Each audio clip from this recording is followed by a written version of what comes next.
안녕하세요. 때로는 참 예기치 않은 어려움이 오히려 새로운 길을 열어주기도 하죠. 네, 맞아요. 역설적일 때가 많습니다. 오늘 우리가 함께 살펴볼 말씀에서도 바로 그런 상황을 좀 보게 될 텐데요. 예루살렘 교회에 아주 큰 박해가 닥쳐서요. 신자들이 막 뿔뿔이 흩어져야 했던 그 시기, 사도행전 8장 1절부터 13절까지의 말씀을 좀 깊이 들여다보겠습니다. 네, 이 말씀에 대한 주해라고 하죠. 그 의미를 좀 자세히 풀고 해석해보는 시간을 갖겠습니다. 이 박해라는 위기가 어떻게 보면 복음 확산이라는 좀 예상치 못한 결과를 낳았는지, 그리고 그 과정에서 만나는 두 인물 있잖아요. 빌립, 그리고 마술사 시몬. 이 사람들을 통해서 진짜 믿음이란 뭘까? 이런 걸 함께 탐구해보려고 합니다. 네, 이 이야기 속에서 분명히 당신의 삶과 연결될 지점, 또 생각해 볼 만한 질문들을 발견하실 수 있을 거예요. 자, 그럼 바로 그 상황 속으로 한번 들어가 보죠. 시작은 정말 암울합니다. 스데반 순교 이후에 예루살렘 교회에 엄청난 박해가 시작되잖아요. 사울이라는 인물은 아예 교회를 그냥 뿌리 뽑으려고 집집마다 뒤지고 남녀를 막 가리지 않고 옥에 넘기고요. 네, 상황이 아주 심각했죠. 결국 사도들을 제외한 신자들은 유대와 사마리아, 이 각지로 흩어지게 됩니다. 맞습니다. 그런데 바로 여기서 이 말씀이 아주 놀라운 전환을 보여줘요. 그 흩어진 사람들이요, 슬픔과 두려움에 그냥 주저앉은 게 아니라 두루 다니며 복음의 말씀을 전했다는 거죠. 아, 억압이 오히려 메시지를 퍼뜨리는 계기가 된 거네요. 그렇죠. 아주 핵심적인 역설입니다. 핍박 때문에 복음이 죽은 게 아니라 오히려 이게 탈중심화되면서 평범한 신자들이 갑자기 선교사가 된 셈이죠. 듣고 보니 정말 그렇네요.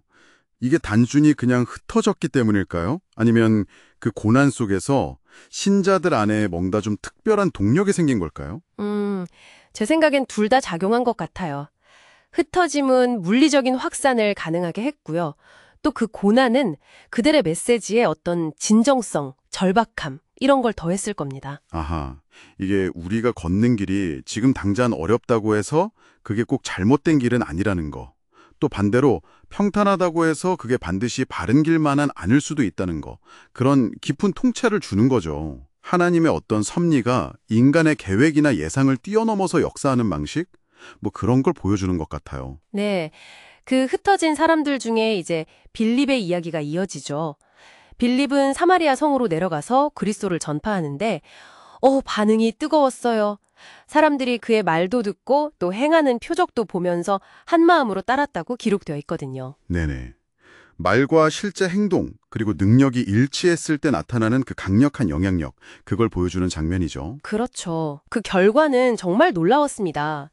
많은 사람에게 붙었던 더러운 귀신들이 소리 지르면서 나가고, 또 중풍병자나 걷지 못하던 사람들이 낫게 되고요. 여기서 더러운 귀신이라는 표현이 나오는데 이걸 좀 어떻게 이해하면 좋을까요? 네. 이게 문자 그대로 어떤 악한 영적 존재를 의미할 수도 있겠고요.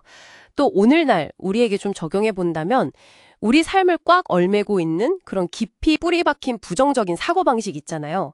아니면 중독적인 습관 같은 거, 혹은 사회 전체에 퍼져 있는 악한 관행, 이런 것들로 좀 넓게 생각해 볼 수도 있습니다. 와, 마치 무슨 강력 접착제처럼 우리를 딱 붙들고 안아주는 그런 것들? 네. 그런 것들이 말씀과 성령의 능력으로 뚝 떨어져 나갔다는 거군요. 그렇죠. 그 결과로 그 성에 아주 큰 기쁨이 있었다는 기록이 참 인상적입니다.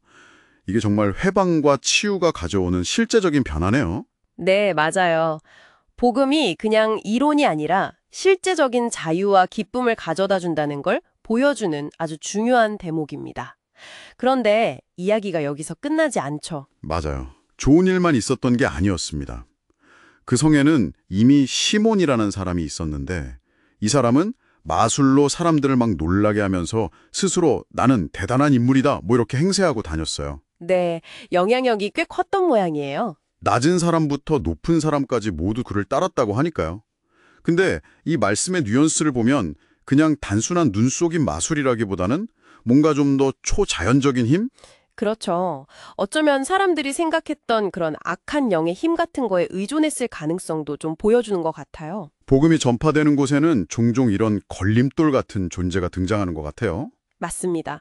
시몬은 아마 복음의 능력을 보면서 자기 영향력이 흔들리는 걸 느꼈을 겁니다. 그 걸림돌이라는 표현이 참 와닿네요. 우리 삶에도 예기치 않은 걸림돌들이 불쑥 나타나곤 하니까요. 그런데 가장 좀 혼란스러운 지점은 이 시몬마저도 빌립의 전도를 듣고 믿고 세례를 받았다는 사실이에요. 네, 그게 참 그렇죠. 심지어 빌립을 졸졸 따라다니면서 그 표적과 능력을 보고 놀랐다고까지 기록되어 있거든요. 이게 도대체 어떻게 된 일일까요? 바로 그 점이 이 말씀이 우리에게 던지는 아주 핵심적인 질문입니다. 시몬의 그 믿음이라는 게 과연 뭘까? 그의 세례는 또 어떤 의미였을까? 그는 무엇에 놀랐던 걸까? 아마도 제 생각엔 시몬은 빌립을 통해서 나타난 그 힘, 그 현상 자체에 그냥 매료되었던 것 같아요.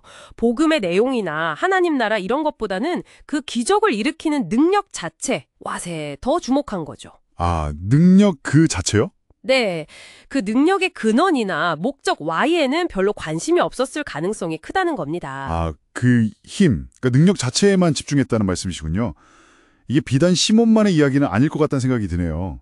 뭐 지식이든 재물이든 권력이든 아니면 심지어 영적인 인사든 간에요.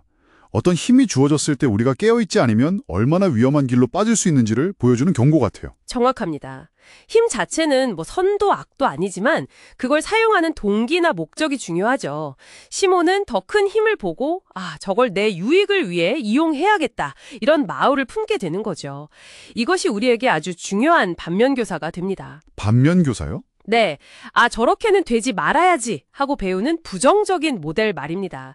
좋은 모범뿐 아니라 이런 나쁜 사례를 통해서도 우린 배우는 거죠. 네, 정말 그러네요. 혹시 나의 신앙생활이나 아니면 내가 무언가에 감탄하고 놀라는 모습이 어쩌면 시몬의 그것과 좀 닮아있지는 않은지 돌아볼 필요가 있겠습니다. 맞아요. 그냥 현상이나 능력에는 막 열광하는데 진정한 내적 변화나 복음의 본질에는 미치지 못하는 건 아닌지 스스로 점검해 봐야겠죠. 네, 오늘 저희는 사도행전 8장 말씀을 통해서 박회라는 어떠한 절망 속에서 오히려 복음이 확장되는 역설, 또 말과 행함이 일치하는 삶의 능력, 그리고 마술사 시몬 이야기를 통해 참된 믿음과 또 거짓된 믿음의 경계는 무엇인지, 또 걸림돌이 어떻게 디딤돌이 될 수 있는지 그런 가능성까지 살펴보았습니다. 네, 이 말씀을 이제 덮으면서 당신에게 가장 깊이 남는 질문은 무엇인가요? 혹시 당신의 삶에서 시몬의 믿음과 좀 유사한 모습을 발견하지는 않으셨나요?